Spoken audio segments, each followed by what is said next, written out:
Hello dear students, मैं Mahesh Sharma, team physics Marudra foundation Jalsu. और आज से हम स्टार्ट कर रहे हैं आपके 12th फिजिक्स।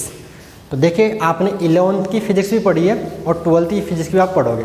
11th की फिजिक्स और 12th की फिजिक्स थोड़ा सा अंतर है। 11th की फिजिक्स पढ़ना आसान है और 12th की फिजिक्स पढ़ना भी आसान है। अंतर ये है, दोनों आसान है। अंतर ये है कि 11th की फिजिक्स में आपको चीज़ें दिखाई देती थी, यानी जैसे कोई ब्लॉक है, उसके ऊपर अपने फोर्स लगाया, उसके ऊपर क्या लगाया, फोर्स, बल लगाया, तो ये ब्लॉक चल रहा आपको दिखाई देता है। लेकिन यहाँ 12th की फिजिक्स में डिफरेंस ये है, यहाँ आपको चीज़ें दिखाई नहीं देगी। लेकिन अपन यहाँ जिस चीज़ की बात करने वाले हैं वो इलेक्ट्रॉन्स, प्रोटॉन मीन्स चार्ज, आवेश है। और आवेश यानी बहुत छोटा, वो आपको दिखाई देने वाला नहीं। यानी यहाँ पर आपकी इमेजिनेशन स्ट्रॉन्ग होनी चाहिए। चलिए स्टार्ट करते हैं। तो चैप्टर फर्स्ट 12th फिजिक्स का चैप्टर फर्स्ट का नाम है electric charges and field. Electric charges and field, Hindi में इसको बोलते हैं वैद्युत आवेश तथा क्षेत्र। तो वैद्युत आवेश तथा क्षेत्र ये पार्ट है इलेक्ट्रोस्टैटिक्स, स्तर वैद्युतिकी का पार्ट है। तो चलिए अब बात करते हैं स्तर वैद्युतिकी क्या होती है, जिसको इंग्लिश में बोलते हैं इलेक्ट्रोस्टैटिक्स क्या होती है। तो आप भी कॉपी और पेन साथ में लेके बैठे, हेडिंग डाल लीजिए स्तर वैद्युतिकी इलेक्ट्रोस्टैटिक्स। तो देखिए हम बात इसी से करते हैं। इलेक्ट्रो का मतलब होता है चार्ज, इलेक्ट्रो का मतलब होता है चार्ज मतलब आवेश, और स्टैटिक्स का मतलब होता है रुका हुआ, स्थिर अवस्था में रुका हुआ हो। जब आवेश रुका हुआ हो उस टाइम अपन जो फिजिक्स की ब्रांच पढ़ते हैं, जो फिजिक्स की शाखा है, उसे बोलते हैं स्तर वैद्युतिकी। क्लियर है कि भौतिक विज्ञान की वह शाखा जिसमें आवेश का स्थिर अवस्था में अध्ययन किया जाता है, स्थिर वैद्युतिकी कहलाती है। तो आप साथ में कॉपी और पेन लेके बैठो, हेडिंग डाल लीजिए, चैप्टर का नाम इलेक्ट्रिक चार्जेज एंड फील्ड, स्तर वैद्युतिकी। और इसमें आप नोट्स भी साथ साथ बनाइए, क्योंकि नोट्स आप खुद बनाओगे तो ही, आप पेन से अपने हाथ से लिखोगे तो वो नोट्स बेटर होंगे, क्योंकि खुद के बनाए हुए नोट्स बेटर होते हैं। तो परिभाषा क्लियर है कि भौतिक विज्ञान की वह शाखा जिसमें आवेश का, या भौतिक विज्ञान की वह शाखा जिसमें आवेश का स्थिर अवस्था में अध्ययन किया जाता है, स्थिर वैद्युतिकी कहलाती है। परिभाषा क्लियर है, लिख ली होगी आपने। भौतिक विज्ञान की वह शाखा जिसमें आवेश का स्थिर अवस्था में अध्ययन किया जाता है, स्थिर वैद्युतिकी कहलाती है। ठीक है, परिभाषा की बात होगी। चलिए आगे बात करते हैं। फिर भाई साहब ये कि चार्ज होता ही क्या है, आवेश को इंग्लिश में बोलते हैं चार्ज। कि व्हाट इज चार्ज, चार्ज है क्या चीज़, आवेश है। कि मैंने बोला कि आवेश का स्थिर अवस्था में अध्ययन, आवेश का स्थिर अवस्था में अध्ययन क्या कहलाता है, स्थिर वैद्युतिकी। तो बात आती है कि आवेश होता ही क्या, चार्ज होता ही क्या। तो देखिए, आपने बचपन में जब आप स्कूल में छोटी क्लास में थे और आपको बाहर बैठा दिया जाता था तो आप एक्सपेरिमेंट करते थे। आप वैज्ञानिक थे, शुरू से ही सब वैज्ञानिक हैं। आपने एक्सपेरिमेंट क्या किया था कि आपने अपने बालों पे स्केल रगड़ी या पेन रगड़ा होगा और उसको मिट्टी के पास लेके गए होंगे आप। तो मिट्टी या कागज़ के टुकड़ों के पास आप लेके गए तो वो कागज़ के टुकड़े या मिट्टी के जो पार्टिकल्स हैं, कण हैं, वो उस स्केल की ओर या पेन की ओर अट्रैक्ट हो रहे हैं, चिपक रहे हैं। तो ऐसा क्यों हो रहा है? क्या पेन में से कोई हाथ आके उस मिट्टी के कण को या कागज़ के टुकड़े को उठा के लगा? ऐसा तो कुछ होता नहीं। यानी अपने आप बिना टच किए, बिना छुए ही वहाँ पर एक अदृश्य फोर्स, मतलब इनविजिबल फोर्स, अदृश्य बल लग रहा है जो आपको दिखाई नहीं दे रहा। कोई दिव्य शक्ति है, दिव्य शक्ति में वो चार्ज है। आ रही बात समझ में कि वो मिट्टी के कण अपने आप अट्रैक्ट हो रहे। तो ऐसा क्यों हो रहा है? वही है, उसको बोलते हैं विद्युत क्षेत्र। क्षेत्र बोलते हैं उसे, क्या बोलते हैं? वैद्युत क्षेत्र। जैसे आपने गुरुत्वाकर्षण, गुरुत्वीय क्षेत्र पढ़ा है 11th क्लास के अंदर, गुरुत्वाकर्षण वाले चैप्टर के अंदर। तो अब बात आ रही चार्ज की। तो देखिए, चार्ज दिखाते इसको क्यू से, सिंबल इसका होता है क्यू या स्मॉल क्यू। तो देखिए आवेश है क्या, जो मैंने अभी आपको एग्जांपल दिया कि पदार्थ का वह गुण, पदार्थ का वह गुण जो विद्युत, या मैं अगर परिभाषा लिख देता हूँ, चार्ज क्या होता है? पदार्थ का वह गुण, पदार्थ का वह गुण जो वैद्युत व चुंबकीय क्षेत्र, वैद्युत व चुंबकीय क्षेत्र उत्पन्न करता है। आवेश क्या है? चार्ज क्या है? पदार्थों की, मटेरियल की प्रॉपर्टी है जो या तो विद्युत या चुंबकीय क्षेत्र बनाएगा या इनको एक्सपीरियंस करेगा, इनका अनुभव करेगा। क्या बात समझ आ रही है? कि पदार्थों का वह गुण जो वैद्युत या चुंबकीय क्षेत्र उत्पन्न करता है या फिर इनका अनुभव करता है। यानी या तो वो इलेक्ट्रिक फील्ड और मैग्नेटिक फील्ड क्रिएट करेगा, विद्युत क्षेत्र और चुंबकीय क्षेत्र बनाएगा, या फिर इनका अनुभव करेगा। अनुभव करेगा मतलब कि अगर किसी आवेश के पास कोई दूसरा आवेश आ जाएगा तो उसको पहचान लेगा, या किसी चुंबक के पास कोई दूसरे चुंबक आएगा उसको पहचान लेगी। देखिए जो मैंने एग्जाम्पल दिया स्केल वाला, वो एग्जाम्पल है विद्युत क्षेत्र का। ऐसे ही अगर आप एक चुंबक के पास दूसरे चुंबक को लेके आते हो, जैसे मान लो नॉर्थ है ये साउथ है, ये नॉर्थ है ये साउथ है, तो होता क्या है, या तो चुंबक दूर भागेगी या फिर पास में आएगी। इस चीज़ को ही बोलते हैं चुंबकीय क्षेत्र। कि यहाँ भी कोई बल लग रहा है भाई, ऐसा आप दो चुंबक को पास में लाओ, या तो वो चिपक जाएगी या फिर दूर भाग जाएगी, तो वहाँ भी कोई ना कोई फोर्स लग रहा है, कोई ना कोई बल लग रहा है, वो आपको दिखाई नहीं दे रहा है। तो इसी को ही बोलेंगे अपन चुंबकीय क्षेत्र। मैंने पहले ही बोला है कि यहाँ आपको चीज़ें दिखाई देने वाली नहीं है, यहाँ आपकी इमेजिनेशन, जो इमेजिन पावर है वो स्ट्रॉन्ग होनी चाहिए, यानी आपकी इमेजिनेशन स्ट्रॉन्ग होनी ही चाहिए। 11th में चीज़ें दिखाई देती थी, 12th में चीज़ें दिखाई नहीं देगी, ये डिफरेंस है। बाकी सब्जेक्ट कोई टफ नहीं, आसान है बिल्कुल, ठीक है।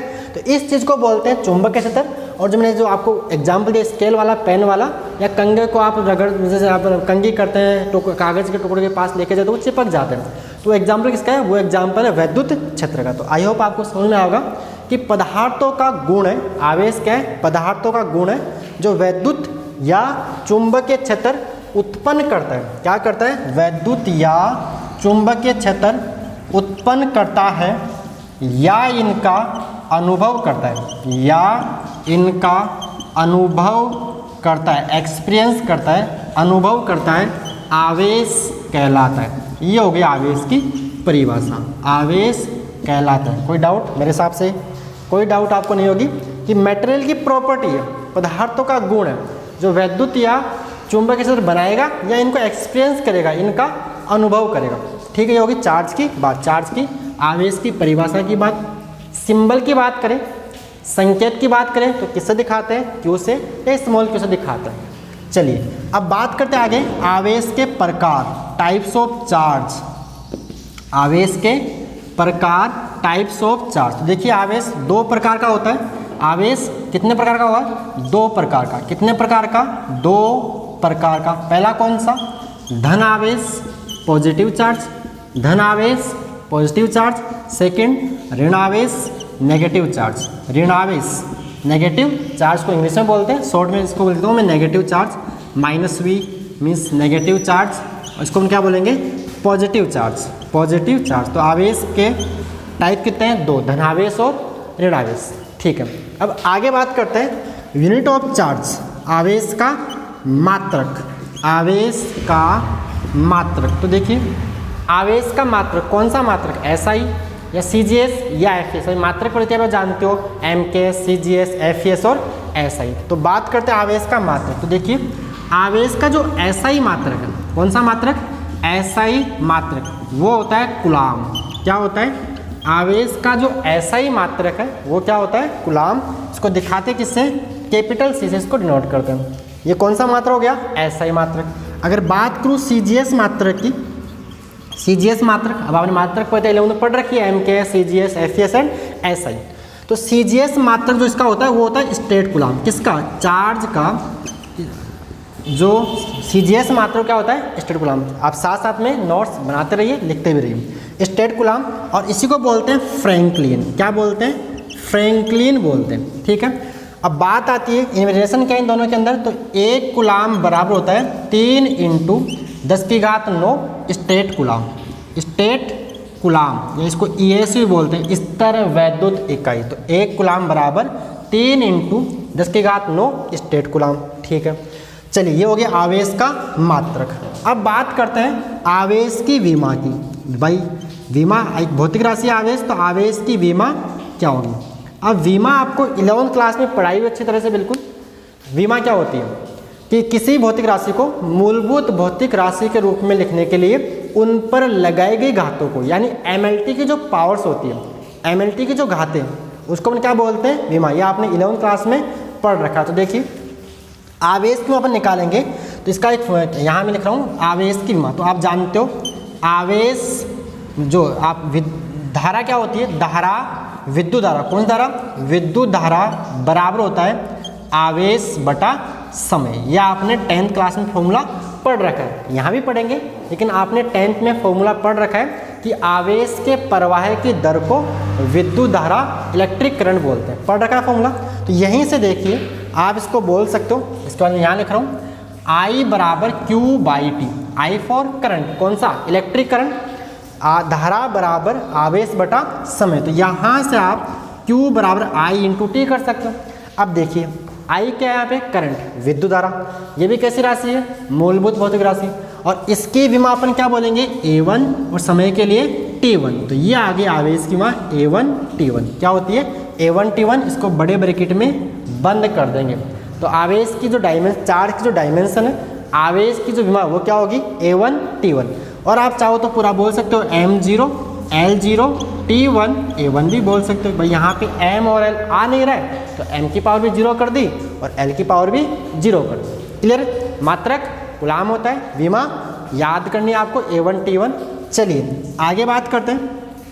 भाई ये भौतिक राशि तो है, अब भौतिक राशि है सदिश है या अदिश। अदिश सदिश आपने 11th में पढ़ रखा है। तो आवेश एक अदिश राशि है, charge is a scalar quantity, charge एक कैसी राशि है, आवेश एक अदिश राशि। तो यहाँ लिखोगे आप आवेश एक अदिश राशि है, कैसी राशि है, आवेश एक अदिश राशि है, स्केलर क्वांटिटी है, कैसी है। सारी बातें आपको लिखनी पड़ेगी, नोट्स प्रिपेयर करने पड़ेंगे, साथ साथ में वीडियो के साथ साथ नोट्स बनाइएगा, ठीक है। यहाँ तक तो सबसे पहले अपने बात की स्थिर विद्युत की, आवेश का स्थिर अवस्था में अध्ययन, उसके बाद आवेश पदार्थ का वह गुण जो विद्युत या चुंबकीय क्षेत्र उत्पन्न करता है या इनका अनुभव करता है, आवेश कहलाता है। उसके बाद बात की आवेश के प्रकार, तो आवेश के 2 प्रकार हैं, धनावेश और ऋणावेश। उसके बाद बात की मात्रक की, तो मात्रक क्या होता है, कूलाम, कौन सा, ऐसा ही मात्रक कूलाम है। सीजीएस मात्रक क्या है, स्टेट कूलाम, जिसको फ्रैंकलिन भी बोलते हैं। और उसके बाद में बात की आवेश की विमा, उसके लिए फॉर्मूले की जरूरत पड़ रही है, विद्युत धारा बराबर आवेश बटा समय। भाई मूलभूत भौतिक राशि के रूप में लाना है तो समय भी मूलभूत भौतिक राशि है, फंडामेंटल फिजिकल क्वांटिटी है, ये अपने पढ़ रखी है 11th क्लास में। कितनी होती है, 7, नाम याद ना, द्रव्यमान, लंबाई, समय, विद्युत धारा, तापमान, प्रकाश, वो पदार्थ की मात्रा और प्रकाश की तीव्रता, ये 7 मूलभूत भौतिक राशियाँ होती हैं, ठीक है। तो ये विमा होगी A1 T1 और कैसी राशि है, अदिश राशि है। चलिए यहाँ तक आप इसको एक बार पॉज करके नोट कर लीजिए, इसको मैं यहाँ से अब रब कर देता हूँ। तो ये हो गया अपने आवेश के बारे में बात हो गई। अब बात करते हैं ये आवेश करता क्या क्या है। भाई आवेश विद्युत क्षेत्र भी बना रहा है, आवेश विद्युत क्षेत्र भी बना रहा है, आवेश चुंबकीय क्षेत्र भी बना रहा है। तो कब विद्युत क्षेत्र बनाएगा, कब चुंबकीय क्षेत्र बनाएगा और कब दोनों ही बनाएगा और क्या क्या करेगा, मतलब। तो यह आगे बात कर देखिए, अगर आवेश आपका चार्ज स्थिर है, रुका हुआ है, तो वो केवल और केवल उत्पन्न करता है विद्युत क्षेत्र, केवल और केवल उत्पन्न करता है क्या, विद्युत क्षेत्र। कब, जब, पहले लाइन में लिखता हूँ, स्थिर आवेश केवल और केवल, यानी ये चार्ज मान लो Q है और इसका वेग 0, यानी ये चल नहीं रहा इस विराम में, तो इस टाइम में सिर्फ और सिर्फ बनाएगा विद्युत क्षेत्र। क्या बनाएगा, विद्युत क्षेत्र। आप लिख सकते हो स्थिर आवेश केवल व केवल विद्युत क्षेत्र उत्पन्न करता है। और यहाँ से एक चीज़ आपको और नोट करनी है, जहाँ भी 12th की फिजिक्स में ये E दिखाई दे, इस E का मतलब होता है इलेक्ट्रिक फील्ड। और मैंने यहाँ क्या लगा दिया, वेक्टर, तीर का निशान, मतलब ये भी कैसी राशि है, सदिश राशि। और एक बात और बताऊँ काम की, फिजिक्स में जितने भी क्षेत्र, चाहे वो गुरुत्वीय क्षेत्र हो, चाहे वो विद्युत क्षेत्र हो, चाहे वो चुंबकीय क्षेत्र हो, सभी क्षेत्र सदिश होते हैं। तो 12th की फिजिक्स में जहाँ भी आपको E दिखाई दे, इस E का मतलब होता है इलेक्ट्रिक फील्ड, विद्युत क्षेत्र। तो पहली बात क्लियर है, स्थिर आवेश केवल और केवल विद्युत क्षेत्र उत्पन्न करता है। क्या उत्पन्न करता है, स्थिर आवेश केवल व केवल विद्युत क्षेत्र उत्पन्न करता है। यानी जब आपका चार्ज रेस्ट पे होगा तो आपका केवल और केवल इलेक्ट्रिक फील्ड ही क्रिएट करेगा, ठीक है। दूसरी बात यहाँ पे, अगर आपका आवेश चल रहा है, अगर आपका आवेश गति कर रहा है, गतिमान है, तो गति के भी 2 तरीके, नियत वेग से या फिर त्वरित गति करें। तो अगर आपका चार्ज V वेग तो है इसका, v नियत है, यानी इसकी वेलोसिटी कांस्टेंट है, इसका वेग नियत है, तो इस टाइम ये बनाएगा विद्युत क्षेत्र भी बनाएगा, क्या बनाएगा, विद्युत क्षेत्र भी बनाएगा, इलेक्ट्रिक फील्ड भी क्रिएट करेगा और चुंबकीय क्षेत्र भी बनाएगा, चुंबकीय क्षेत्र भी। बाद में पढ़ेंगे कि कोई तार है उसमें करंट मतलब करंट बह रहा है तो उसके आसपास में चुंबकीय क्षेत्र बन जाता है। अब करंट क्या है, आवेश के प्रवाह की दर, आवेश के बहने की दर, आवेश की प्रवाह की दर, यानी आवेश चल रहा है तो उस टाइम अपने आसपास चुंबकीय क्षेत्र बनाता है। क्लियर। तो अगर आवेश गतिमान है और नियत वेग से चल रहा है तो उस टाइम बनाता है विद्युत क्षेत्र और चुंबकीय क्षेत्र। अब ध्यान रखना, जहाँ भी 12th की फिजिक्स में B दिखाई दे, उस B का मतलब है चुंबकीय क्षेत्र, जब तक कुछ बोले नहीं तब तक। यहाँ मान लो अगर इसमें से कुछ बोल ही दिया कि E का मतलब ये, B का मतलब ये, तो बात अलग है। जब तक कुछ नहीं बोले तब तक E का मतलब इलेक्ट्रिक फील्ड और B का मतलब है मैग्नेटिक फील्ड, चुंबकीय क्षेत्र। तो ये बात क्लियर। अगर आपका आवेश नियत वेग से गतिमान है तो उस टाइम वह विद्युत क्षेत्र और चुंबकीय क्षेत्र दोनों उत्पन्न करता है। तो आप लाइन लिख लें इसके लिए कि नियत वेग से गतिमान आवेश विद्युत व चुंबकीय क्षेत्र दोनों उत्पन्न करता है। लिख लेना, नोट्स में आप लिखोगे, मैंने शॉर्ट में समझा दिया, आप पूरा नोट्स में से नोट्स बना के लिख लीजिए। स्थिर आवेश केवल व केवल विद्युत क्षेत्र उत्पन्न करता है, नीचे लिख लो। दूसरा लिख लो, नियत वेग से गतिमान आवेश या नियत वेग से गतिमान आवेश विद्युत व चुंबकीय क्षेत्र दोनों उत्पन्न करता है। ठीक है। तीसरी बात, जब आवेश नियत वेग से गतिमान नहीं हो, तीसरी बात, जब आपका जो आवेश है उसका वेग नियत नहीं हो, कभी कम कभी ज़्यादा, यानी आपका जो चार्ज है वो एक्सेलरेटेड मोशन कर रहा है, त्वरित गति कर रहा है। कैसी गति कर रहा है, यानी यहाँ पे त्वरित गति। त्वरण क्या होता है, वेग में परिवर्तन की दर, पढ़ रखा आपने, वेग में परिवर्तन की दर क्या कहलाती है, त्वरण। तो जब आपका चार्ज त्वरित गति करेगा उस टाइम ये इलेक्ट्रिक फील्ड भी बनाएगा। अब मैं शॉर्ट में लिख रहा हूँ, इलेक्ट्रिक फील्ड भी बनाएगा यानी विद्युत क्षेत्र भी बनाएगा, और मैग्नेटिक फील्ड भी बनाएगा यानी चुंबकीय क्षेत्र भी बनाएगा, और EMW क्या बनाएगा, EMW। व्हाट इज EMW, तो EMW का मतलब आप समझो, EMW को मतलब होता है इलेक्ट्रोमैग्नेटिक वेव, इलेक्ट्रोमैग्नेटिक वेव। इसको हिंदी में बोलते हैं विद्युत चुंबकीय विकिरण, जैसे प्रकाश, विद्युत चुंबकीय विकिरण। मैं शॉर्ट में लिखा हूँ, विद्युत चुंबकीय विकिरण भी ये बनाएगा। क्लियर है, क्लियर है। त्वरित आवेश विद्युत क्षेत्र, चुंबकीय क्षेत्र व विद्युत चुंबकीय विकिरण उत्पन्न करता है। ये आपसे एग्जाम में, बोर्ड एग्जाम में पूछ सकता है कि स्थिर आवेश उत्पन्न करता है केवल विद्युत क्षेत्र, नियत वेग से गतिमान आवेश क्या क्या उत्पन्न करता है, तो विद्युत और चुंबकीय क्षेत्र। और अगर आपका चार्ज एक्सेलरेटेड मोशन कर रहा है, त्वरित गति कर रहा है, तो उस टाइम में विद्युत क्षेत्र, चुंबकीय क्षेत्र और विद्युत चुंबकीय विकिरण तीनों उत्पन्न करेगा। ठीक है। देखिए, जब आपका आवेश स्थिर होता है उस टाइम अपन जो फिजिक्स की ब्रांच पढ़ते हैं उसे अपन बोलते हैं इलेक्ट्रोस्टैटिक्स, स्तर विद्युतिकी।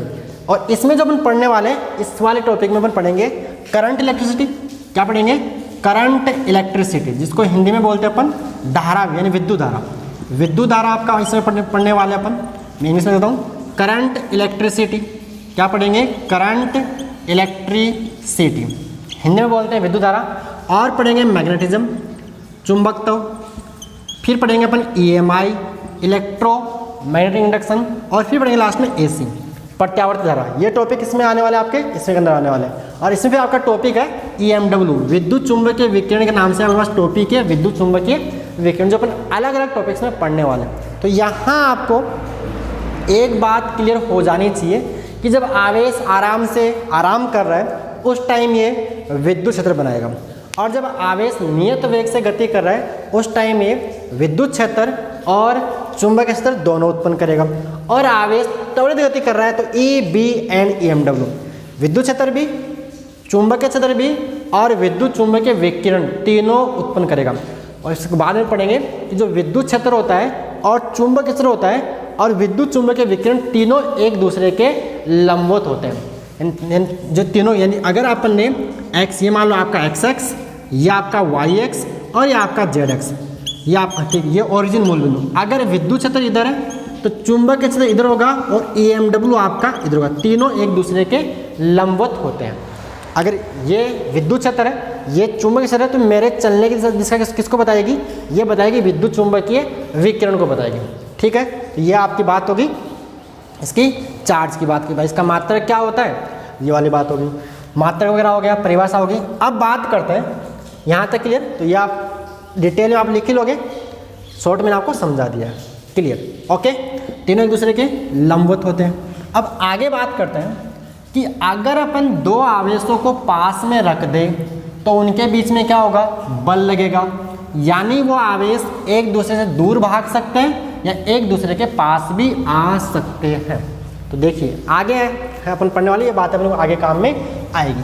तो देखिए यहाँ पे अगर अपन दो धनात्मक आवेश प्लस क्यू आवेश और प्लस क्यू आवेश या माइनस क्यू आवेश या माइनस क्यू आवेश, यानी दो समान प्रकृति की, दो समान प्रकृति मतलब या तो दोनों धनावेश हो या दोनों ऋणावेश हो, तो इनके बीच में जो फोर्स लगता है उसको जो होगा वो होगा प्रतिकर्षण बल। क्या होगा? ये एक दूसरे को क्या करेंगे?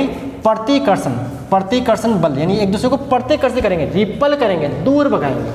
ठीक है, यानी समान प्रकृति के आवेश, समान प्रकृति like charges ripple each other, समान प्रकृति के आवेश एक दूसरे को प्रतिकर्षित करते हैं, दूर भगाते हैं।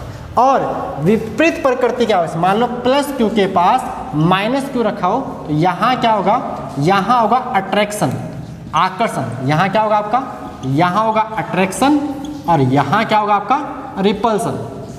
यानी like charges are repel each other and unlike charges are attract each other, यानी ये एक दूसरे को आकर्षित करेंगे। समान प्रकृति के आवेश एक दूसरे को प्रतिकर्षित करते हैं और विपरीत प्रकृति के आवेश एक दूसरे को आकर्षित करते हैं। बिल्कुल इंसानों की तरह इनमें भी प्यार मोहब्बत अच्छी तरह से होती है।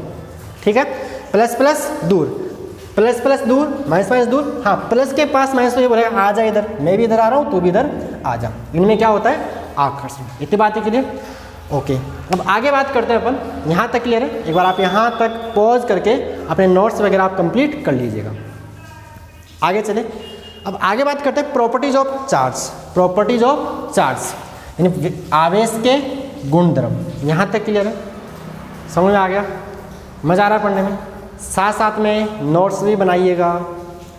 चलिए नेक्स्ट, आगे टॉपिक आपका properties of charge. Properties of charge, विद्युत आवेश के गुणधर्म या आवेश के गुणधर्म। प्रॉपर्टीज ऑफ चार्ज या प्रॉपर्टीज ऑफ इलेक्ट्रिक चार्ज भी आप बोल सकते हो। नेक्स्ट हेडिंग डाल लीजिए, प्रॉपर्टीज ऑफ चार्ज, आवेश के गुणधर्म। तो पहला गुणधर्म आता है इसमें, पहली इसकी जो प्रॉपर्टी है वो होती है वैद्युत आवेश की योज्यता। क्या होती है? आवेश की योज्यता, वैद्युत आवेश की योज्यता। एडिटिव प्रॉपर्टी, इंग्लिश में उसको बोलते हैं additive property of electric charge. Additive property of electric charge, ये क्या होता है? तो देखिए इसका सिंपल सा मीनिंग ये है कि मान लो आपके पास ये कोई निकाय है, एक आइसोलेटेड सिस्टम, मान लो ये, ठीक है, यहाँ इसमें आओ Q1, Q2, Q3, Q3, ऐसे मान लो अपने पास आइसोलेटेड सिस्टम है विथ विलगित निकाय। विलगित निकाय का मतलब है कि दुनिया से अलग थलग, बिल्कुल तनाई में, अकेला, उसको बोलते हैं आइसोलेटेड, विलगित। उसका किसी से कोई इंटरेक्शन नहीं है, वो बिल्कुल अकेला है, बिल्कुल तनाई के अंदर है। Q1, Q2, Q3 ऐसे, और ये Qn। मान लो इसमें n आवेश है, तो इसका कुल आवेश कितना होगा? तो इसका कुल आवेश होगा Q, वो होगा Q बराबर Q1 plus Q2 plus Q3 plus plus Qn।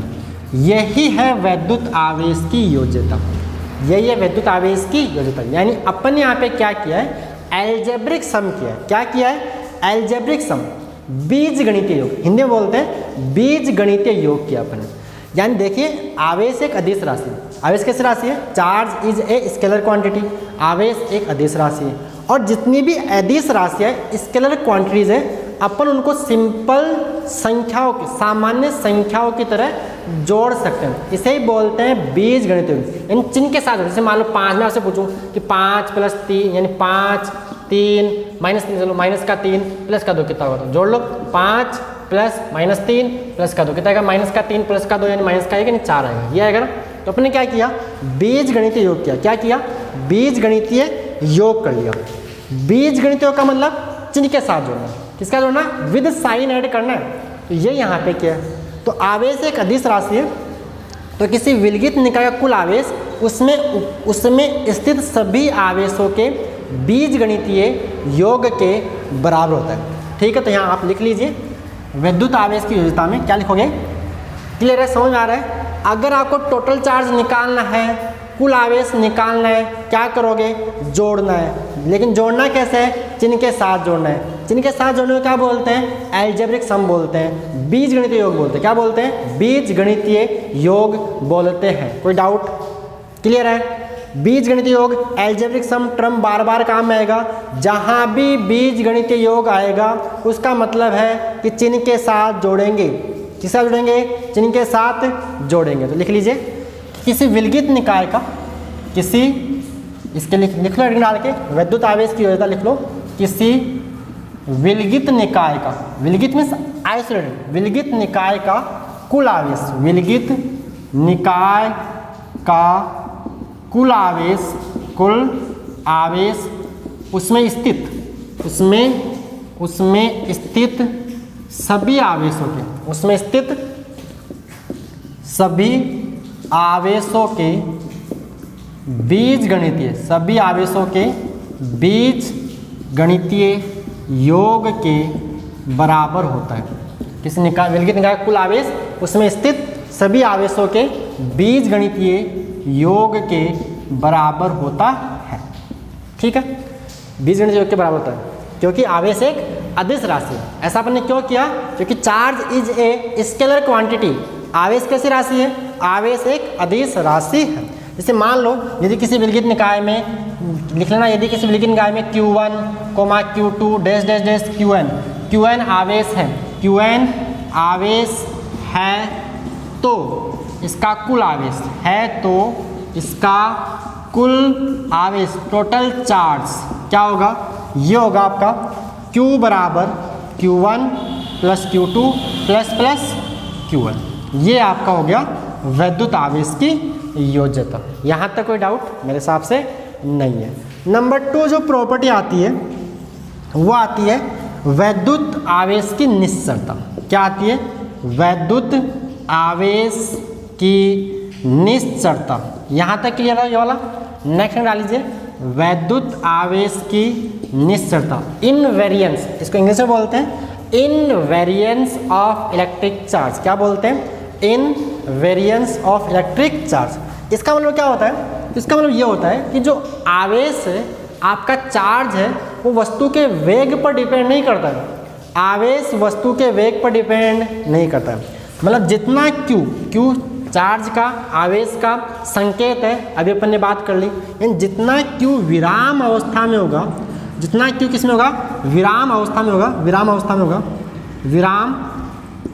विराम अवस्था में होगा, उतना ही Q, उतना ही चार्ज किस में होगा, गतिशील अवस्था में होगा। किस में होगा, गतिशील अवस्था में होगा। इसे ही बोलते हैं invariance of electric charge. I hope आपके बात समझ में आ गई होगी कि वैद्युत जो आवेश है वो वस्तु के वेग पर निर्भर नहीं करता है कि वस्तु पड़ी है या चल रही है, उससे आवेश को कोई लेना देना नहीं है। जितना आवेश, जितना चार्ज विराम में रुकी हुई अवस्था में होगा, उतना ही चार्ज मूविंग कंडीशन में गतिशील अवस्था में होगा। इसे बोलते हैं वैद्युत आवेश की निश्चरता। आई होप आपको ये बात भी समझ में आ गई होगी। आप लिख सकते हो कि वैद्युत आवेश, विद्युत बोलो बात एक ही, विद्युत आवेश वस्तु के वेग पर निर्भर नहीं करता है। जितना यानी आवेश स्थिर अवस्था में होता है उतना ही गतिशील अवस्था में होता है। स्थिर अवस्था, विराम अवस्था एक ही बात है, रुका हुआ, उतना ही गतिशील अवस्था में होता है। इसे हम क्या बोलते हैं, इसे बोलते हैं वैद्युत आवेश की निश्चरता, इसे बोलते हैं। बोलो क्लियर, लिख लोगे इस बात को, तो होगी वैद्युत आवेश की निश्चरता। नंबर 3 प्रॉपर्टी की बात करते हैं।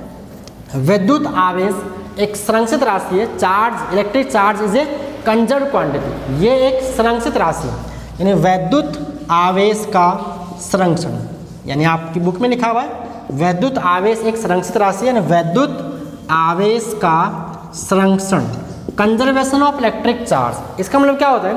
इसका मतलब ये होता है कि वैद्युत आवेश को अपन ना तो बिगाड़ सकते हैं और ना ही बना सकते हैं। सीधी भाषा में तो ये है, ना तो बना सकते हैं और ना ही बिगाड़ सकते हैं, मोटा मोटा तो ये।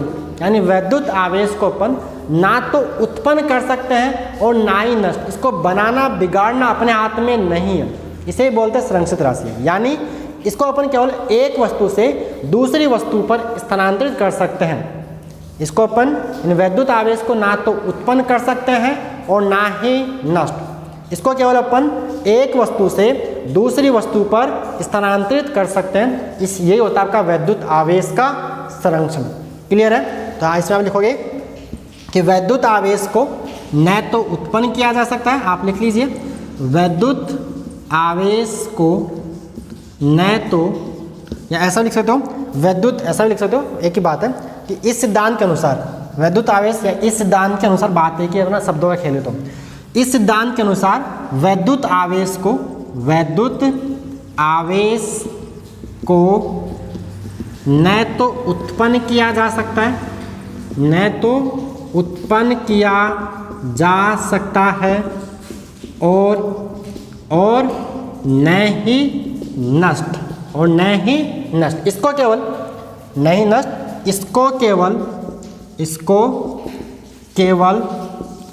एक वस्तु से, इसको केवल एक वस्तु से दूसरी, साथ साथ लिख लीजिए, इससे आपके नोट्स में तैयार हो जाएगा। एक वस्तु से दूसरी वस्तु पर स्थानांतरित किया जा सकता है, स्थानांतरित किया जा सकता है। ये होता है आपका वैद्युत आवेश का संरक्षण। मोटा मोटा सीधा बोले तो ना इसको बना सकते हैं और ना ही इसको बिगाड़ सकते हैं। क्लियर है? वैद्युत आवेश को अपन ना तो उत्पन्न किया जा सकता है और ना ही नष्ट। इसको केवल एक वस्तु से दूसरी वस्तु पर स्थानांतरित किया जा सकता है। जैसे एग्जाम्पल के लिए, जैसे आपका एग्जाम्पल अपन 92 यूरेनियम 238 एग्जाम्पल देखो। जब इसका विखंडन होता है, नाभिकीय विखंडन पढ़ेंगे, 92 यूरेनियम 238 टूटता है, 90 थोरियम 234 प्लस यहाँ से निकलता है alpha particle 2He4, alpha particle, alpha कण। इसे क्या बोलते हैं? इसे बोलते हैं अल्फा कण। क्या आपको यहाँ दिखाई दे रहा है? मैं लिखता हूँ, ये डायरेक्शन लिखे मैंने यहाँ पे। ये किसका एग्जाम्पल लिख रहा हूँ मैं? वैद्युत आवेश के संरक्षण का। ये एग्जाम्पल मैं यहाँ लिख रहा हूँ 92 यूरेनियम 238 का जब नाभिकीय विखंडन होता है, नाभिकीय विखंडन पढ़ेंगे नाभिक वाले टॉपिक के अंदर, ठीक है, चैप्टर नंबर 13 के अंदर। तो यहाँ ये टूटता 90 थोरियम 234 प्लस 2He4। यहाँ पे ये क्या है? इसको बोलते हैं अल्फा पार्टिकल, अल्फा कण। क्या बोलते हैं? अल्फा कण बोलते हैं। ठीक है? तो देखिए यहाँ अगर मैं बात करूँ प्रारंभिक आवेश, तो प्रारंभिक आवेश इसमें कितना है? इसमें प्रारंभिक आवेश यहाँ आपको दिक्कत आ सकती है। तो देखिए यह भी बताता हूँ अभी तो समझ लीजिए। इसका देखो परमाणु क्रमांक कितना है? 92। तो इसमें उदासीन अवस्था में जितना इसका परमाणु क्रमांक है उतने इसमें हो गए प्रोटॉन और उतने हो गए इसमें इलेक्ट्रॉन। तो इसमें 92 इलेक्ट्रॉन के बराबर आवेश है। ये हो गया QI। I मतलब इनिशियल चार्ज, प्रारंभिक आवेश। और मैं बात करूँ Q फाइनल, अंतिम आवेश। तो अंतिम आवेश क्या होगा? इसका परमाणु क्रमांक कितना है? इतनी केमिस्ट्री 9-10 में पढ़ी है भाई। इसका परमाणु क्रमांक कितना है? जानते हो ना, 9-10 तो पढ़ के सब आए हो। केमिस्ट्री तो पढ़ी है आपने, 11th में पढ़ी है, ठीक है। तो इसका परमाणु क्रमांक कितना है? 90। तो उदासीन अवस्था में इसका मतलब जितने भाई परमाणु क्रमांक क्या होता है? किसी परमाणु के नाभिक में उपस्थित प्रोटॉनों की संख्या को बोलते हैं परमाणु क्रमांक। और न्यूट्रल कंडीशन के अंदर उदासीन अवस्था में जितना इसका परमाणु क्रमांक होगा उतने ही इसमें क्या होगा? इलेक्ट्रॉन हो गए न्यूट्रल कंडीशन के अंदर। तो इसमें कितने हो गए? 90 इलेक्ट्रॉन के बराबर आवेश प्लस इसका आवेश कितना होगा? 2 इलेक्ट्रॉन के बराबर आवेश। तो देखिए फाइनल चार्ज कितना आ रहा है? 90 प्लस 2 92 इलेक्ट्रॉन के बराबर। और यहाँ भी कितना आ रहा है? तो QI बराबर Q फाइनल। ये होता है वैद्युत आवेश का संरक्षण। यानी अपन वैद्युत आवेश को ना तो उत्पन्न कर सकते हैं और ना ही नष्ट। इसको अपन केवल रीडिस्ट्रीब्यूट पुनर्वितरित कर सकते हैं। ठीक है? तो यह एग्जाम्पल आप यहाँ तक लिखिए। नेक्स्ट जो प्रॉपर्टी आती है, एक बार आप इसको यहाँ तक लिख लीजिए। नेक्स्ट नंबर 4 प्रॉपर्टी वैद्युत आवेश का क्वांटीकरण। इसको रब कर दिया जाए। ओके, यहाँ तक क्लियर है। तो देखिए नेक्स्ट, वैद्युत आवेश का क्वांटीकरण, quantization of electric charge, quantization of electric charge, number 4th property, चौथा गुणधर्म, वैद्युत आवेश या सिंपल बोलते हैं आवेश का क्वांटीकरण, आवेश का क्वांटीकरण, आवेश का क्वांटीकरण, क्वांटाइजेशन ऑफ इलेक्ट्रिक चार्ज। तो सबसे पहले समझते हैं क्वांटीकरण का मतलब क्या होता है। क्वांटीकरण का मतलब क्या होता है, what is the meaning of quantization, आवेश के क्वांटीकरण का मतलब क्या। तो देखिए इसका मतलब ये होता है, जब भी किसी फिजिकल क्वांटिटी का, जब भी किसी भौतिक राशि का आदान प्रदान यानी लेन देन सतत ना होकर, मतलब लगातार ना होकर, टुकड़ों में हो, यानी कुछ कुछ हो, सारा नहीं जाए, कुछ कुछ हो, उसे बोलते हैं क्वांटीकरण।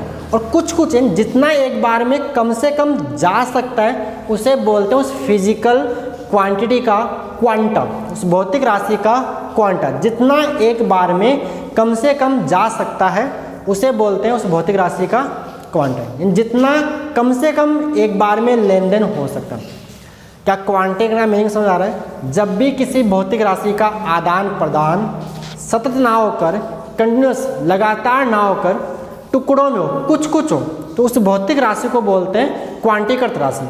और जितना एक बार में ट्रांसफर हो सकता है, जितना एक बार में कम से कम जा सकता है, उसे बोलते हैं उस भौतिक राशि का क्वांटा। क्लियर है? उसे बोलते हैं उस भौतिक राशि का क्वांटा। तो ऐसा अपना आवेश है, जब भी आवेश एक वस्तु से दूसरी वस्तु पर स्थानांतरित होता है, या किसी भी, या तो स्थानांतरित होगा या किसी वस्तु पर जो आवेश होगा वो हमेशा इलेक्ट्रॉन पर आवेश के पूर्ण गुणज के रूप में होगा। मतलब या तो इस वस्तु के पास आवेश होगा 1 इलेक्ट्रॉन के बराबर, या होगा 2 इलेक्ट्रॉन के बराबर, या होगा 3 इलेक्ट्रॉन के बराबर, या होगा 4 इलेक्ट्रॉन के बराबर, या होगा 5 इलेक्ट्रॉन के बराबर। कभी भी आधा अधूरा इलेक्ट्रॉन नहीं होगा, यानी 1.5 इलेक्ट्रॉन पॉसिबल नहीं है, 2.5 इलेक्ट्रॉन, 2.5 इलेक्ट्रॉन पॉसिबल नहीं है, 1.5, 2.5, 3.5 ये वाला कॉम्बिनेशन पॉसिबल नहीं है। ऐसा कोई 4.5 इलेक्ट्रॉन नहीं हो सकता, ऐसा आवेश नहीं हो सकता। हाँ, ये हो सकता है, इसे ही बोलते हैं आवेश का क्वांटीकरण, इसे ही बोलते हैं आवेश का क्वांटीकरण। क्लियर है? यानी किसी वस्तु पर आवेश का मान हमेशा इलेक्ट्रॉन पर आवेश के पूर्ण गुणज के रूप में, पूर्ण गुणज समझते ना, या 1, 2, 3, 4 है ना, -1, -2, यानी n यहाँ पे पूर्णांक है, n यहाँ पे क्या पूर्णांक है, पूर्ण इलेक्ट्रॉन पर आवेश के पूर्ण गुणज के रूप में होगा। ये होता है आवेश का क्वांटीकरण। क्या समझ में आ गई बात? क्वांटीकरण क्या होता है मैंने आपको समझाया। उसके बाद क्वांटा क्या होता है, जितना एक बार में कम से कम जा सकता है, यानी मैं बोल सकता हूँ smallest unit of charge, smallest unit of charge, यानी आवेश का जो सबसे छोटा मान है, आवेश का जो सबसे छोटा मान है वो है इलेक्ट्रॉन पे आवेश, चार्ज ऑन इलेक्ट्रॉन, E। और इस E का जो मान होता है वो होता है 1.6 × 10⁻⁹ कूलम। ये होता है आपका इस E का मान, यानी इलेक्ट्रॉन पर आवेश का मान होता है ये। और यहाँ लगा देते हैं माइनस, क्यों? क्योंकि इलेक्ट्रॉन पर होता है ऋणावेश और प्रोटॉन पर भी आवेश का मान तो ये होता है, लेकिन उसके ऊपर क्या लगा देंगे हम? धनावेश। मान संख्यात्मक ये होगा 1.6 × 10⁻⁹ कूलम। ये आपको याद भी करना है। इलेक्ट्रॉन पर जो आवेश है वो कितना होता है? 1.6 × 10⁻⁹ कूलम। प्रोटॉन पर भी यही होता है, लेकिन प्रोटॉन पर होता है धनावेश और इलेक्ट्रॉन पर क्या होता है? ऋणावेश होता है। क्लियर? तो आते हैं अपन क्वांटीकरण की परिभाषा के ऊपर। तो क्या लिखोगे? किसी वस्तु पर आवेश हमेशा इलेक्ट्रॉन पर आवेश, हमेशा, मैं इलेक्ट्रॉन को शॉर्ट में E- लिख रहा हूँ, आप पूरा लिख के इलेक्ट्रॉन लिख के ब्रैकेट में माइनस कर लेना, ठीक है। किसी वस्तु पर आवेश हमेशा इलेक्ट्रॉन पर आवेश के पूर्ण गुणज के रूप में होता है, पूर्ण गुणज के रूप में होता है, पूर्ण गुणज के रूप में होता है। इसे क्या बोलते हैं? इसे आवेश का क्वांटीकरण कहते हैं। इसे आवेश का क्या बोलेंगे? इसे आवेश का क्वांटीकरण कहते हैं। ये हो गई इसकी, अगर आपसे पूछता है एग्जाम में कि आवेश के क्वांटीकरण को समझाइए, आवेश का क्वांटीकरण के बारे में आप क्या जानते हो, आप लिख लोगे। यानी Q बराबर मैं लिख सकता हूँ plus minus any, plus minus any, Q बराबर प्लस माइनस एनी। ये इस चैप्टर का पहला फॉर्मूला जिसके ऊपर हम न्यूमेरिकल भी करेंगे। Q बराबर प्लस माइनस एनी, समझ गए। यानी या तो एक इलेक्ट्रॉन या दो इलेक्ट्रॉन या तीन इलेक्ट्रॉन या n इलेक्ट्रॉन, 4 5 6 7, उसको मैंने n बोल दिया। और यहाँ पे n क्या है, n बराबर यहाँ पे 0 हो सकता है, 0 हो सकता है, 1 हो सकता है, 2 3 एंड सो, यानी n belongs to i। Short में आप बोल सकते हो n belongs to i। i for integer, कोई पूर्णांक होगा। पूर्णांक आप जानते हो धनात्मक संख्या है, पढ़ के आया ना 6 7 तो पढ़ के आए हो। प्लस 1 2 3 4 0 -1 -2 -3, ये आपके इंटीजर से पूर्णांक, यानी यहाँ पे n कोई पूर्णांक है। हालांकि उस बात को मैंने खत्म कर दिया, यहाँ मैंने प्लस माइनस लगा दिया और n को स्टार्ट कर दिया 0 से, ठीक है। या तो एक इलेक्ट्रॉन या दो इलेक्ट्रॉन या तीन इलेक्ट्रॉन के बराबर आवेश, तो मैंने इसको क्यों बोला। अगर n का मान 0 हुआ, कोई आदान प्रदान नहीं तो 0 हो जाएगा आवेश। n का मान 1 हुआ तो एक इलेक्ट्रॉन। अब प्लस कब आएगा और माइनस कब आएगा उसकी बात अपन करेंगे। अगर कोई वस्तु इलेक्ट्रॉन त्यागेगी तो वो बन जाएगी धनावेशित, और कोई वस्तु इलेक्ट्रॉन ग्रहण करेगी तो बन जाएगी। अगर वस्तु इलेक्ट्रॉन ले रही है तो उसके ऊपर कैसा चार्ज आएगा, नेगेटिव चार्ज आएगा। और कोई वस्तु इलेक्ट्रॉन दे रही है तो उसके ऊपर क्या आएगा, पॉजिटिव चार्ज आएगा, धनावेश आएगा। क्लियर यहाँ तक। तो इस साइन की बात में भी आपको धीरे धीरे समझ में आ जाएगी। अभी तो हम पढ़ेंगे आवेशित करने की विद्या भी पढ़ेंगे, आवेशित करने की विद्या भी अपन पढ़ेंगे। तो फॉर्मूला क्लियर है। क्वांटीकरण का मतलब समझ में आ गया, नहीं आया। जैसे मान लो एग्जाम्पल देते हैं, मान लो आप दुकान पे जाते हो, कहाँ जाते हो, दुकान पे। ये मार्कर है, आप दुकान पे गए और बोला कि भाई साहब मार्कर दो, क्या दो, मार्कर। बोला कितने, कि 3.5। नहीं 3.5 नहीं देगा वो आपको, वो या तो आपको 1 मार्कर देगा, या वो आपको 2 मार्कर देगा, या वो आपको 3 मार्कर देगा, या वो आपको 4 मार्कर देगा। यानी वो आपको आधा अधूरा मार्कर नहीं देता है। यही क्वांटीकरण, यही क्या है। और जितना एक बार में कम से कम ले सकते हो वो क्या है, 1 मार्कर। तो इसे बोल देंगे क्वांटा। इसे क्या बोल देंगे, क्वांटा। इसे क्वांटा बोलते हैं। क्या बोलते हैं इसे, क्वांटा। जितना एक बार में आ सकता है या लेन देन हो सकती है उसे बोलेंगे क्वांटा। तो आवेश का क्वांटा क्या होता है, इस ई को बोलते हैं आवेश का quanta. E is the quanta of charge. E यहाँ पे क्या है, आवेश का क्वांटा है, ठीक है। अब लिख लो, इस ई का मान होता है 1.6 × 10⁻⁻19 कूलाम। आपको याद करना है। अगर इलेक्ट्रॉन है तो नेगेटिव लगा लेंगे, और प्रोटॉन के ऊपर भी आवेश का मान यही होता है, ठीक है। तो अपने लिए आवेश का सबसे छोटा मान ये होता है ई। हालांकि इससे छोटे मान जैसे +-e/3 +-2e/3 ऐसे आवेश भी होते हैं, लेकिन उनका स्वतंत्र अस्तित्व नहीं है। ये होता है quarks, quarks QUARK, quarks and anti quarks, ठीक है। क्वार्क्स एंड एंटी क्वार्क्स, इनके ऊपर इससे भी छोड़ा। देखो यहाँ से इसका 1/3 इलेक्ट्रॉन के आवेश का 1/3, इलेक्ट्रॉन के आवेश का 2/3 ऐसे आवेश भी है, लेकिन उनका स्वतंत्र अस्तित्व संभव नहीं। जो सबसे छोटा आवेश है जिसका स्वतंत्र अस्तित्व है वो है चार्ज ऑन इलेक्ट्रॉन, इलेक्ट्रॉन पर आवेश है, ठीक है। ये अपने लिए, यानी अपने लिए सबसे छोटा चार्ज ये होगा, ये अपने लिए। हालांकि इनकी खोज हो चुकी है, लेकिन अपन इनके बारे में खास ध्यान नहीं देंगे। अपने लिए काम का है ये वाला ही। तो ये हो गया आपका आवेश का क्वांटीकरण। बोलो क्लियर है यहाँ तक, ठीक है। अब भाई साहब बात ये आती है कि किसी वस्तु को आवेशित करे ही कैसे, बताओ आप। तो किसी वस्तु को चार्ज दे ही कैसे, बताओ आप। तो आवेशित करने की, यानी टॉपिक आएगा अब आवेशित करने की विधियाँ। यहाँ तक क्लियर है, आपने सब कुछ लिख लिया। इसके ऊपर न्यूमेरिकल भी करेंगे इस फॉर्मूले के ऊपर। इससे पहले हम छोटा सा टॉपिक पढ़ते हैं, आवेशित करने की विधियाँ, मेथड्स ऑफ चार्जिंग। किसी वस्तु को अपन आवेशित कैसे कर सकते हैं। तो नेक्स्ट लिखिएगा, इसके ऊपर न्यूमेरिकल भी करने वाले हैं, अभी करवाएंगे, लेकिन इससे आपको टॉपिक करवा देते हैं आवेशित करने की विधियाँ, मेथड्स ऑफ चार्जिंग, ठीक है। यहाँ तक कोई डाउट? नोट्स साथ साथ बना रहे हो तो साथ साथ में अगर आप पीछे आगे पीछे रह जाते हो तो वीडियो को पॉज करके आप नोट्स बना लिया करो। हालांकि मैं लिखवा रहा हूँ, साथ साथ समझा भी रहा हूँ, समझ में आ रहा होगा। जो भी डाउट हो आप कमेंट सेक्शन में बोल सकते हो, पूछ सकते हो, कॉल कर सकते हो। चलिए, तो नेक्स्ट आता है आपका आवेशित करने की विधियाँ। आवेशित करने की विधियाँ, नेक्स्ट डाल लीजिए, आवेशित करने की विधियाँ, methods of charging, methods of charging, आवेशित करने की विधियाँ।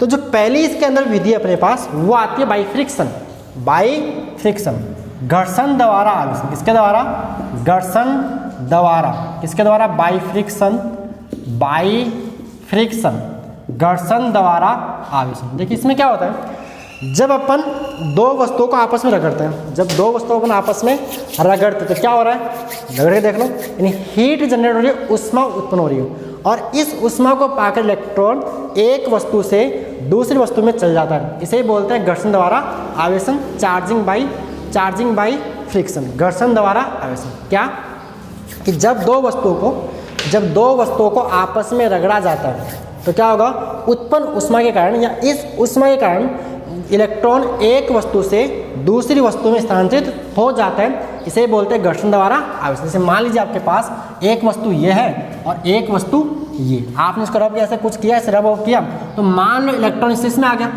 मान लो इससे में मान लो n इलेक्ट्रॉन आ गया, क्या आ गए, n इलेक्ट्रॉन आ गया, तो इस वस्तु का जो चार्ज है वो हो जाएगा Q बराबर माइनस n, और इस वस्तु का जो चार्ज है वो हो जाएगा Q बराबर प्लस n। क्लियर है कि जो वस्तु इलेक्ट्रॉन त्यागती है, देती है, वो क्या बन जाएगी, धनावेशित, क्योंकि यहाँ से ऋणावेश बाहर निकल रहा है, और ये वाली मान लो वस्तु इलेक्ट्रॉन को ग्रहण कर रही है, क्या कर रही है, गेन कर रही है, तो यहाँ क्या आके जम रहा है, यहाँ इलेक्ट्रॉन्स आके जम रहे हैं, यहाँ इलेक्ट्रॉन्स आके बैठ रहे हैं, तो ये आपकी क्या बन जाएगी, नेगेटिव चार्ज या आपकी पॉजिटिव चार्ज, यानी ये बन जाएगी ऋणावेशित और ये बन जाएगी धनावेशित। यानी इसके ऊपर चार्ज की बात करूँ तो इसने n इलेक्ट्रॉन निकाल दिए, तो इसके ऊपर चार्ज होगा प्लस, इसके ऊपर चार्ज होगा माइनस, तो आप लिख लोगे, क्या लिखोगे कि जब दो वस्तुओं को आपस में रगड़ा जाता है तो उत्पन्न ऊष्मा के कारण इलेक्ट्रॉन एक वस्तु से दूसरी वस्तु में स्थानांतरित हो जाता है, इसे ही घर्षण द्वारा आवेशन कहते हैं, वह उत्पन्न विद्युत को घर्षण विद्युत कहते हैं। ठीक है, लिख लोगे, क्लियर। फिर लिखोगे, जो वस्तु इलेक्ट्रॉन त्यागती है वह धनावेशित हो जाती है, और जो वस्तु इलेक्ट्रॉन ग्रहण करती है वह ऋणावेशित हो जाती है। जो देगी वो क्या बन जाएगी, धनावेशित, जो लेगी वो क्या बन जाएगी, ऋणावेशित बन जाएगी। ठीक है, यहाँ तक कितना, मान लो इसने n इलेक्ट्रॉन इसको दे दिए, तो ये होगी Q बराबर प्लस n और ये Q बराबर माइनस n। अब मैं बात करूं कि द्रव्यमान, इसका द्रव्यमान ज़्यादा होगा, इसका द्रव्यमान ज़्यादा होगा, द्रव्यमान इसका ज़्यादा होगा, इसका, तो बताओ कैसे। तो देखिए यहाँ से इलेक्ट्रॉन यहाँ जा रहा है, मान लो एक गया होगा तो इसके द्रव्यमान में वृद्धि होगी 1 इलेक्ट्रॉन के बराबर।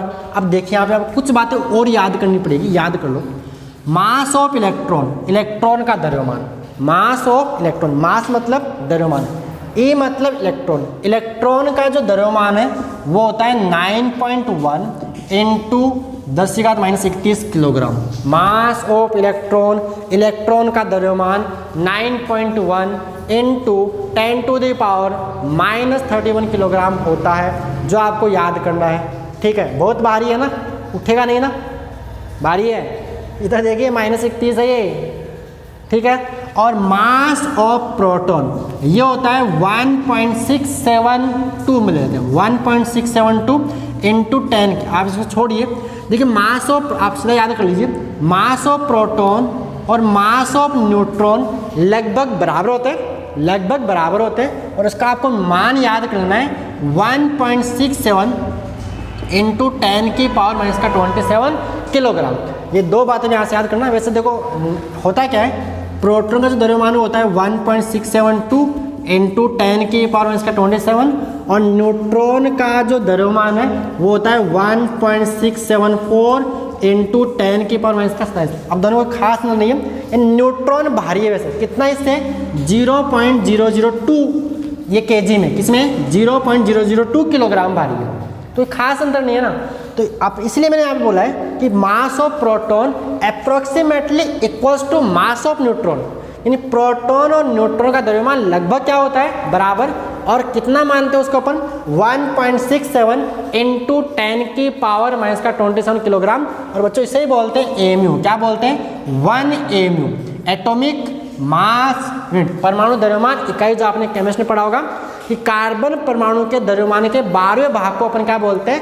एमयू बोलते हैं। 1 एमयू, इसका मान कितना होता है? यही होता है 1 पॉइंट, यानी प्रोटॉन का द्रव्यमान 1 एमयू के बराबर होता है। तो ये बात आपको बाद में धीरे काम भी आएगी, यहाँ भी इसको आप देख लीजिए। तो घर्षण द्वारा आवेशन के लिए हो गया। हाँ, अब मैं बात कर रहा हूँ कि धनावेशित वस्तु का द्रव्यमान ज़्यादा होगा कि ऋणावेशित वस्तु का द्रव्यमान, यानी ये भारी होगी कि ये भारी होगी? बताओ, ये भारी होगी कि ये वाली भारी होगी? तो देखिए हो क्या रहा है, यहाँ से इलेक्ट्रॉन उठ उठ के मान लो यहाँ आ रहे हैं। जो जब एक इलेक्ट्रॉन आएगा तो इसके द्रव्यमान में वृद्धि 1 इलेक्ट्रॉन के द्रव्यमान के बराबर इसमें वृद्धि हो जाएगी। जब यहाँ से 2 आएंगे तो इस वाली, मान लो वस्तु ए, ये वस्तु बी, तो वस्तु बी के द्रव्यमान में 2 इलेक्ट्रॉन के बराबर क्या हो जाएगी? वृद्धि हो जाएगी। तो याद क्या करना है, लिखना क्या है कि ऋणावेशित वस्तु का द्रव्यमान, ऋणावेशित वस्तु का द्रव्यमान धनावेशित वस्तु की तुलना में अधिक होता है। हालांकि ये अंतर बहुत कम होता है, उसको अपन नगण्य मान सकते, लेकिन कोई पूछ ले कि किसका ज़्यादा होगा, तो ऋणावेशित वस्तु का द्रव्यमान धनावेशित वस्तु की तुलना में अधिक होता है। और उदासीन वस्तु का जो द्रव्यमान है वो ऋणावेशित तो होगा कम और धनावेशित से होगा ज़्यादा होगा। ठीक है, क्लियर लिख लोगे? ऋणावेशित वस्तु का द्रव्यमान धनावेशित वस्तु की तुलना में अधिक होता है। और घर्षण द्वारा आवेशन आपको समझ में आ गया होगा कि जब 2 वस्तुओं को रगड़ते हैं तो रगड़ने से क्या बन रही है? हीट बन रही है, ऊष्मा बन रही है। और उस ऊष्मा को पाकर, उस ऊर्जा को पाकर इलेक्ट्रॉन बोलेगा हमको एनर्जी मिली, अब हम यहाँ से चले, हमको एनर्जी मिली, अब हम यहाँ से चले। तो यहाँ से यहाँ आ जाएगा, उसको ये वाली वस्तु अच्छी लग रही है, इसके पास आ गया वो। क्लियर है? जब 2 वस्तु आपस में रगड़ते हैं तो क्या होगा? उस उत्पन्न ऊष्मा के कारण इलेक्ट्रॉन एक वस्तु से दूसरी वस्तु में स्थानांतरित हो जाता है। इसे हम क्या बोलते हैं? घर्षण द्वारा आवेशन कहते हैं। तो पहली विधि होगी घर्षण द्वारा आवेशन। किसी वस्तु को चार्जिंग करने का, आवेशित करने का तरीका होता है, या तो आप उसको इलेक्ट्रॉन दे दो या उस इलेक्ट्रॉन ले लो। देखो ये तो हुआ ना, यहाँ पे आपने यहाँ से इलेक्ट्रॉन इसको दे दी, यानी ये दे रही, यानी यहाँ से ले लिया और इसको दे दिया, ये क्या होगी? नेगेटिव चार्ज, ये क्या होगी? Positive charge. ये होता है किसी भी वस्तु को आवेशित करने का तरीका है, या तो आप उससे इलेक्ट्रॉन निकाल लीजिए या आप उसको इलेक्ट्रॉन दे दीजिए। क्लियर है? यानी अपन इलेक्ट्रॉन को निकाल सकते हैं, प्रोटॉन को निकाल। इलेक्ट्रॉन आपके हल्का भी है। देखो इलेक्ट्रॉन और प्रोटॉन में भारी कौन है? देखो इलेक्ट्रॉन का द्रव्यमान कितना है? 9.1 इंटू 10⁻⁻31। और प्रोटॉन का कितना है? 1.67 इंटू 10⁻⁻27। इन जो आपका एक तरह से जो प्रोटॉन है इसे लगभग 1000 प्रोटॉन है वो इलेक्ट्रॉन से लगभग 1000 गुना भारी है। ठीक है, तो हो गया क्लियर यहाँ तक। नंबर 2 जो दूसरा मेथड है वो आता है चालन द्वारा। क्या आता है? चालन द्वारा आवेशन। चालन द्वारा आवेशन, इसे बोलते हैं संपर्क द्वारा आवेशन या charging by conduction. Charging by conduction, charging by conduction. बोलो क्लियर है? चालन द्वारा भी बोलते हैं, या इसी का दूसरा नाम होता है संपर्क द्वारा, कि अपन 2 वस्तुओं को टच करवा दें। जैसे मान लीजिए आपके पास एक वस्तु ये है, एक वस्तु ये, और इसको मैं रख रहा हूँ किसी कुचालक स्टैंड पर, इंसुलेटिंग स्टैंड पे इसको मैं रख रहा हूँ। इसके ऊपर ही क्यों रख रहा हूँ? क्योंकि कहीं आवेश धरती में ना समा जाए, आवेश धरती में पार ना हो जाए, तो इसके लिए मैं बना लिया एक कुचालक स्टैंड। कैसा स्टैंड है? कुचालक। कुचालक क्या होता है? जिसमें देखो एक होता है चालक, एक होता है कुचालक, एक होता है अर्धचालक। चालक मतलब जिसके अंदर से आवेश बह सकता है, जिससे आवेश का प्रवाह हो सकता है, उसे अपन बोलते हैं चालक। कुचालक जिससे आवेश का प्रवाह नहीं हो सकता, उसे अपन क्या बोलते हैं? कुचालक। और अर्धचालक जो सेमीकंडक्टर है वो इनके बीच का, जिसके अंदर आवेश का प्रवाह चालक और कुचालक के बीच में होता है, उसे बोलते हैं अर्धचालक, semiconductor.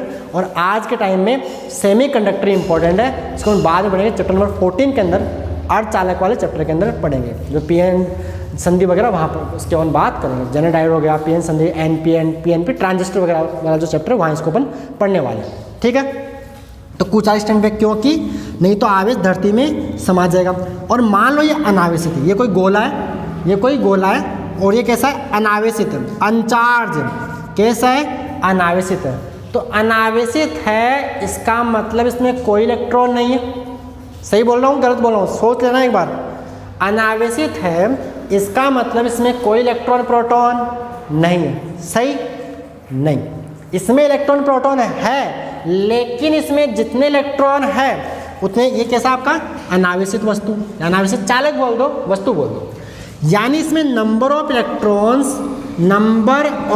Electrons is equal to number of proton. जितना ऋणावेश है उतना ही क्या है, धनावेश है। तो नेट चार्ज कितना हो गया, 0। इसे बोलते हैं न्यूट्रल बॉडी, उदासीन। यानी जितना यहाँ ऋणावेश है उतना यहाँ पे क्या है, धनावेश है। इतना ऋणावेश उतना यहाँ पे क्या है, धनावेश। तो ऐसी बॉडी को बोलते हैं न्यूट्रल। तो कहीं आप ऐसा मत समझना कि उदासीन है, तो उदासीन का मतलब इसमें कोई इलेक्ट्रॉन प्रोटॉन नहीं है। इसमें इलेक्ट्रॉन प्रोटॉन है, लेकिन जितने इलेक्ट्रॉन है उतने ही क्या है, प्रोटॉन। ऐसी वस्तु को, ऐसी बॉडी को बोलते हैं न्यूट्रल बॉडी बोलते हैं, उदासीन वस्तु बोलते हैं, या न्यूट्रल कंडक्टर बोल दीजिए, ठीक है।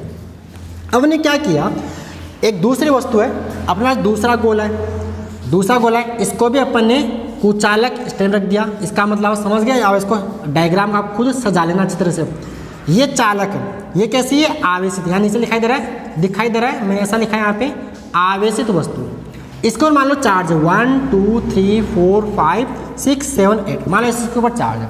अब मैंने क्या किया, इन दोनों को टच करवा दिया, टचिंग करवा दिया, टचिंग, ठीक है।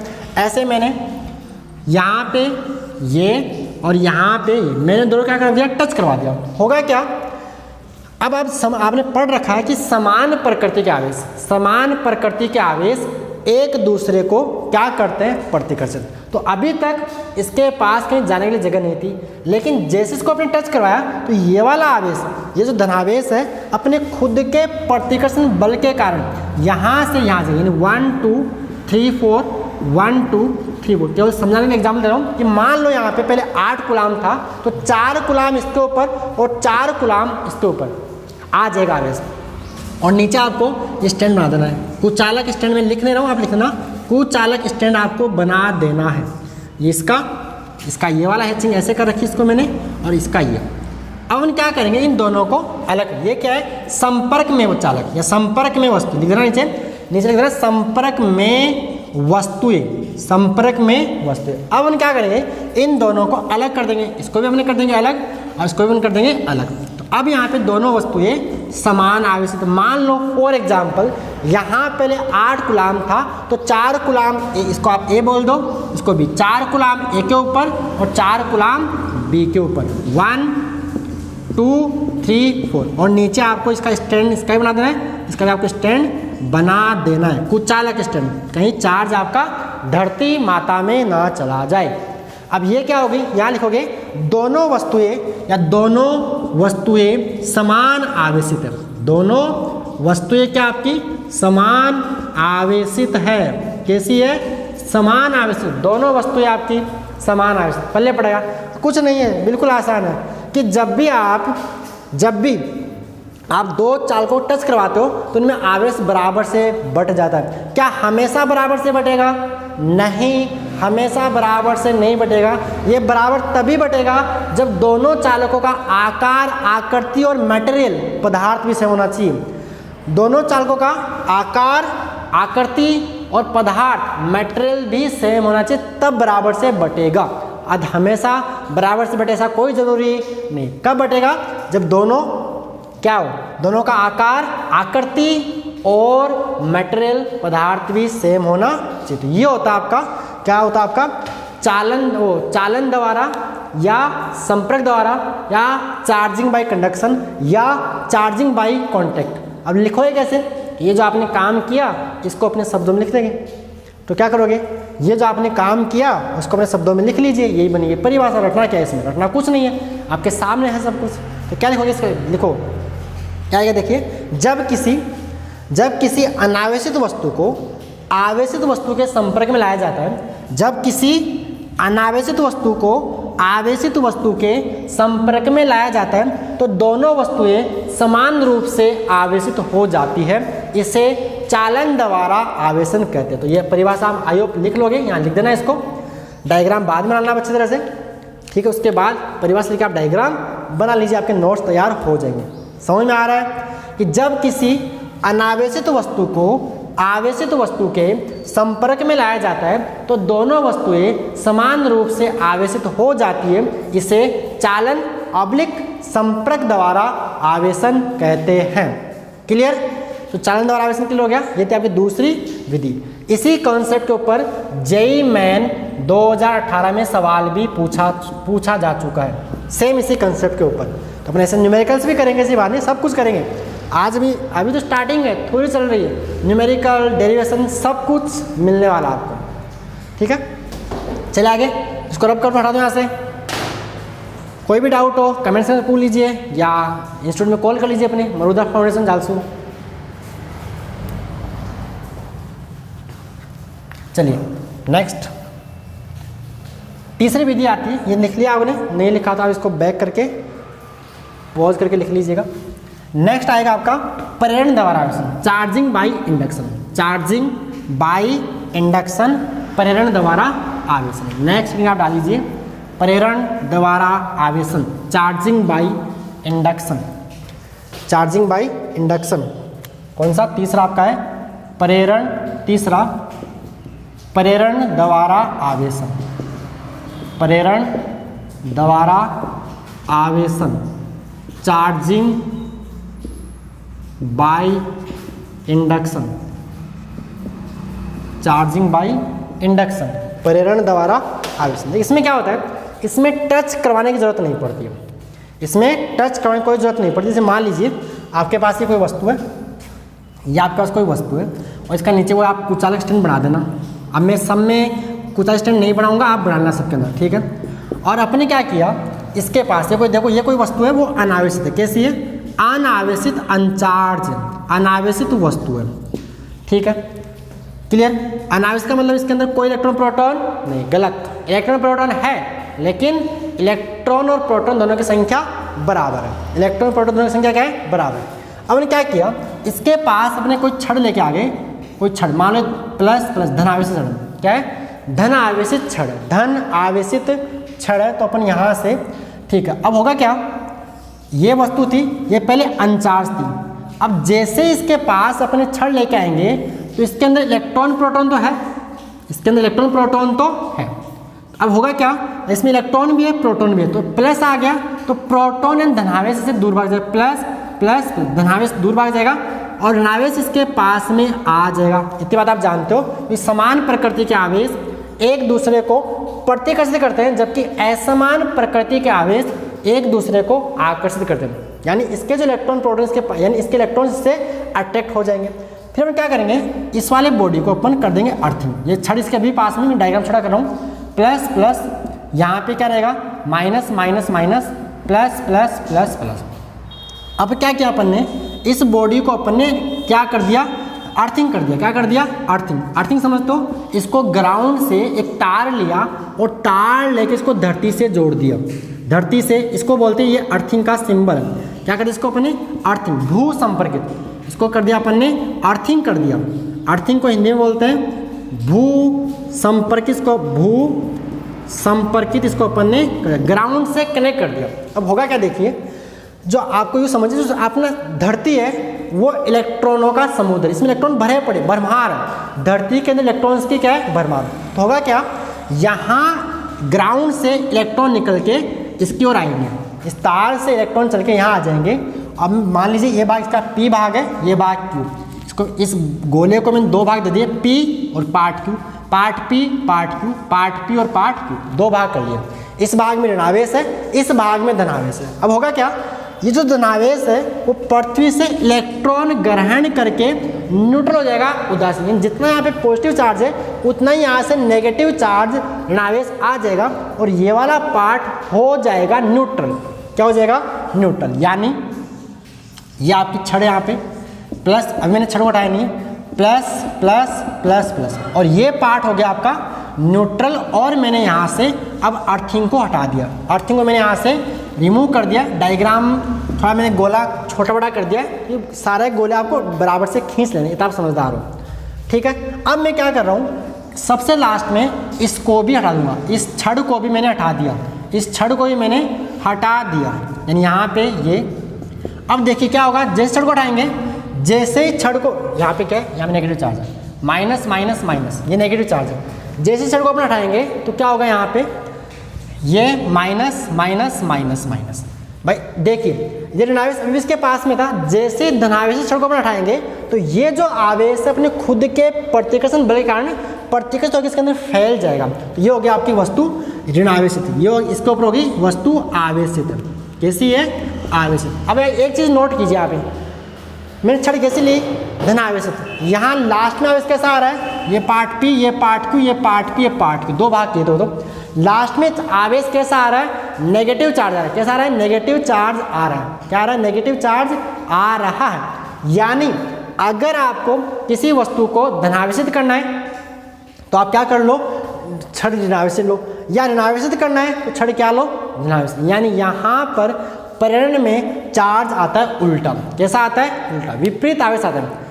कैसा आ रहा है, अगर आपने छड़ धनावेशित ली है तो आवेश कैसा आ रहा है, ऋणावेश आ रहा है। अगर यहीं पर धनावेश लाना है तो यहाँ छड़ कैसी लेंगे अपन, ऋणावेशित लेंगे। क्या लेंगे, ये धनावेशित छड़ है, धन आवेशित छड़, धन आवेशित छड़। तो यही परिभाषा है। इसी जो अपन ने काम किया, इसी काम को अपन अपने शब्दों में लिख देंगे। समझ में आ गया होगा।